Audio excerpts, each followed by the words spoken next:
Mga ka-confess, bago natin simulan ng wild at nakakapanabik na kwento ngayong araw, nais ko muna kayong imbitahan na mag-subscribe sa YouTube channel ng Tagalog Wild Confession. Dito, hatid namin ang maiinit, mabibigat at makabuluhang mga kwentong siguradong tatama sa damdamin. Paalala lang po, ang lahat ng kwentong maririnig ninyo ay pawang katang-isip lamang at ginawa para magbigay aliw at aral. Anumang pagkakatulad sa tunay na tao o pangyayari ay hindi sinasadya. At ngayon, mga ka-confess, ihanda nyo na ang sarili ninyo dahil isa na namang nakakaintriga at kapanapanabik na Tagalog Wild Confession ang inyong mapapakinggan.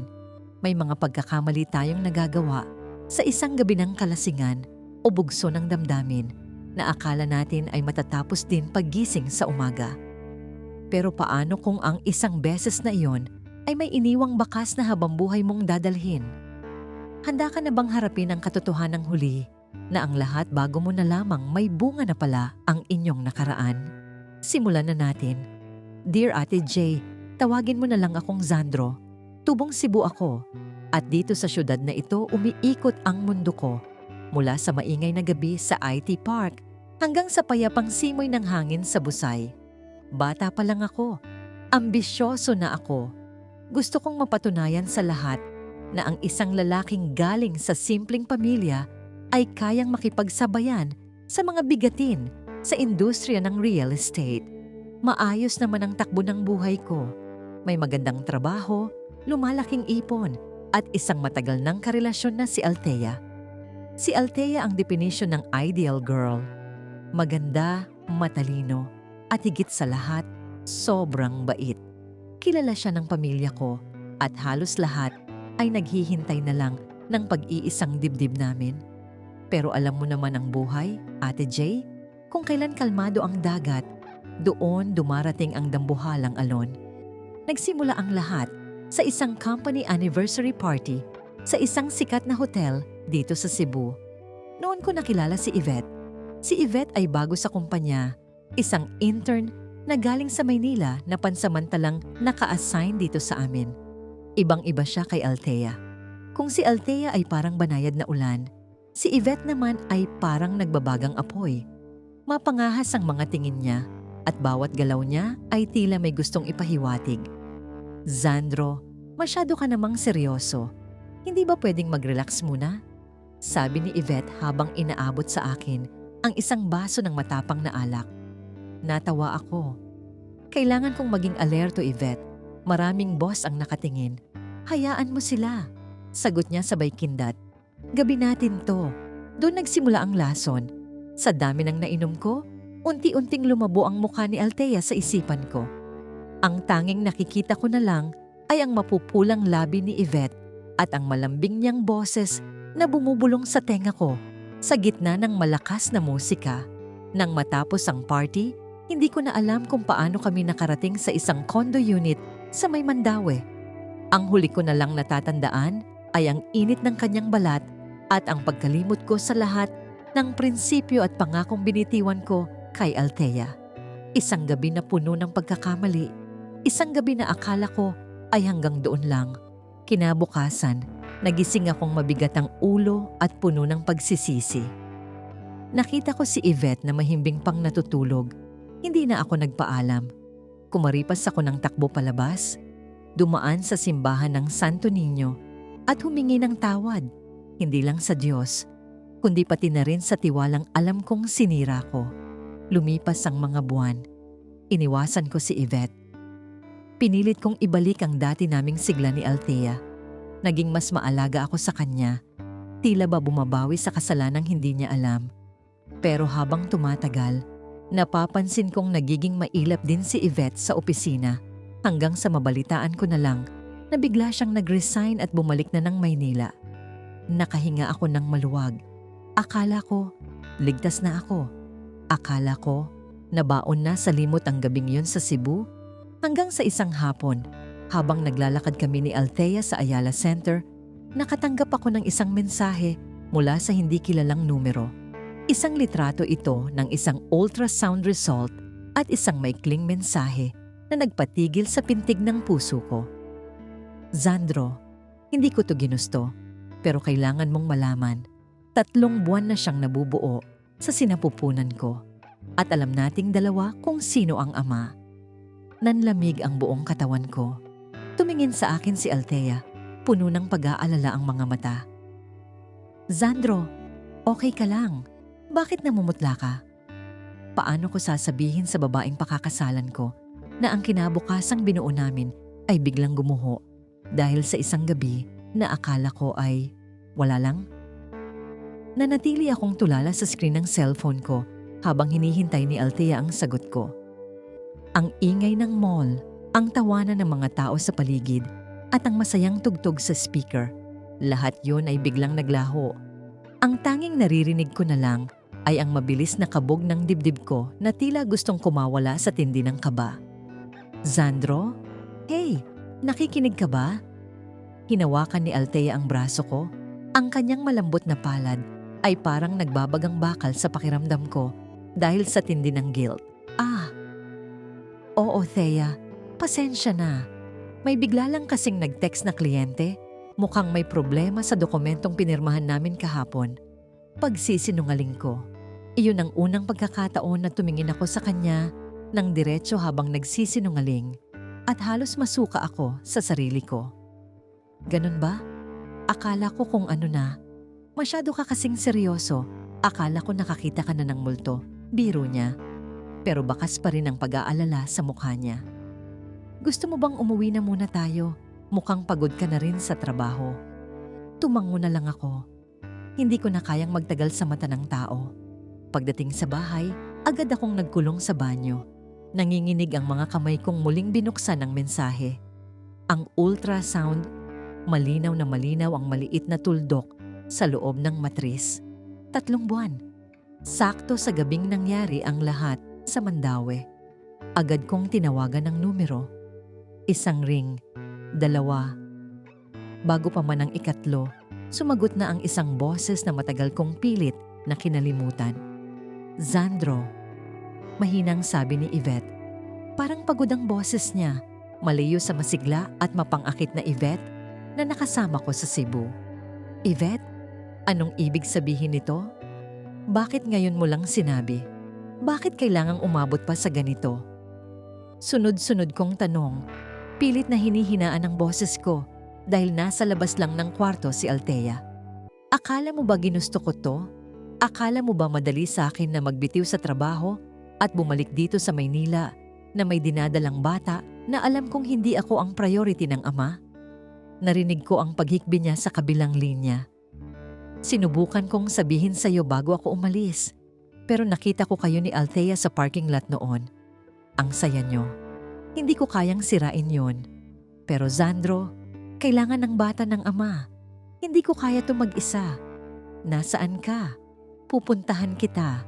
Sabi ko nang hindi nag-iisip. Nasa Quezon City ako ngayon, sa tita ko. Pero Zandro, huwag kang pumunta rito para lang magalit. Pumunta ka rito kung handa kang harapin ang pananagutan mo. Pagkababa ng telepono, napasandal ako sa pader. Paano ko sasabihin kay Althea na kailangan kong lumipad pa Maynila? Paano ko ipapaliwanag ang biglaang pag-alis ko? Lumabas ako ng banyo at nakita ko si Althea na nagluluto ng hapunan. Ang bango ng sinigang na paborito ko ay parang naging amoy ng abo para sa akin. Nilapitan ko siya at niyakap mula sa likod. Ramdam ko ang tibok ng puso niya. Isang pusong tapat at walang kamalay-malay sa dumi ng ginawa ko. Thea, may kailangan akong sabihin. Panimula ko. Humarap siya sa akin, may hawak na sandok at nakangiti. Ano yun, mahal? Tungkol ba sa wedding coordinator natin? Kausap ko siya kanina. Kailangan kong pumunta ng Maynila bukas. May urgent meeting sa head office. Sabi ng boss ko, baka abutin ako ng 1 linggo doon para sa training ng bagong system. Putol ko sa sinasabi niya. Muli, isa pang kasinungalingan ang idinagdag ko sa tumpok-tumpok na dumi sa pagitan namin. Nawala ang ngiti ni Althea pero nanatili siyang maunawain. Ngayon na, ang bilis naman. Pero sige, kung trabaho yan, hindi naman kita mapipigilan. Basta mag-iingat ka doon ha. Tatawag ka gabi-gabi. Hinalikan ko siya sa noo. Pero sa loob-loob ko, parang unti-unti na akong kinakain ng lupa. Kinabukasan, lumipad ako patungong Maynila. Hindi para sa trabaho, kundi para harapin ang katotohanang baka ito na ang katapusan ng tahimik kong buhay. Pagdating ko sa address na ibinigay ni Yvette, isang maliit na townhouse sa isang tahimik na subdivision sa QC ang bumungad sa akin. Nang magbukas ang pinto, lumabas si Yvette. Mas pumutla siya. May mga itim sa ilalim ng mga mata at bakas sa kanyang tiyan ang bahagyang pag-umbok na hindi ko napansin noon. Doon lang tumama sa akin ang lahat.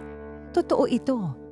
Magkakaanak ako sa babaeng hindi ko mahal, habang ang babaeng mahal ko ay naghihintay sa akin sa Cebu, nagpaplano ng kasal na baka hindi na mangyari. Pumasok ka, Zandro, anyaya niya. Sa loob, naupo kami sa isang maliit na sala.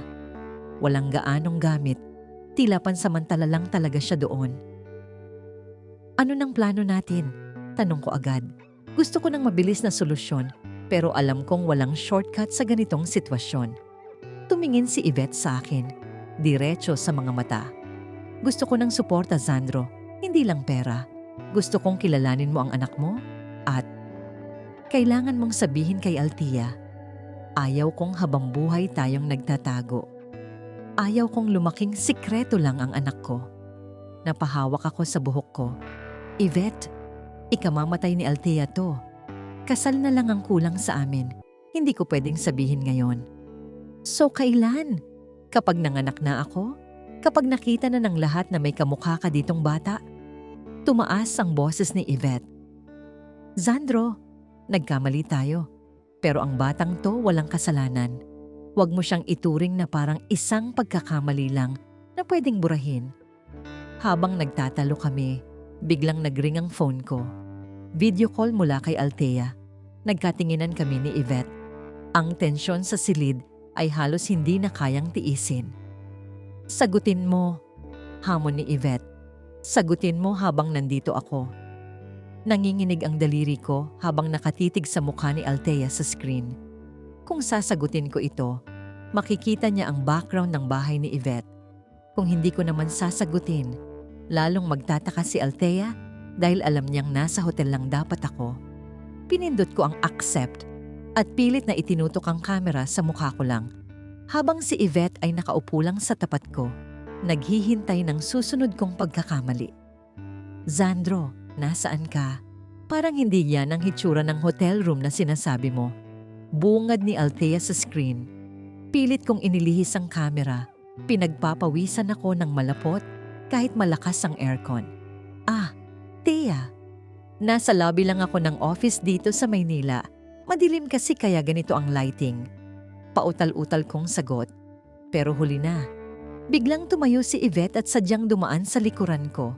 Saglit na nahagip ng kamera ang pamilyar na mukha ni Yvette. Ang babaeng alam ni Althea na nag-resign na at nawala sa Cebu. Natahimik ang kabilang linya. Nakita ko ang unti-unting pagbabago ng mukha ni Althea. Mula sa pagtataka hanggang sa panlalamig. At sa huli ay ang pag-apaw ng luha. Zandro, si Yvette ba yun? Bakit kayo magkasama sa Maynila? Wala na akong nagawa. Pinatay ko ang tawag. Hindi ko na kayang makita ang pagkadurog ng babaeng pinakamamahal ko sa harap ng screen. Napasubsob ako sa aking mga palad. Ano bang ginawa mo, Yvette? Bulong ko. Ginawa ko ang tama, Zandro. Para sa anak natin, matigas niyang sagot. Umuwi ako sa Cebu kinabukasan na tila isang talunan. Hindi na ako sinalubong ni Althea sa airport. Pagdating ko sa aming bahay, wala na ang kanyang mga gamit.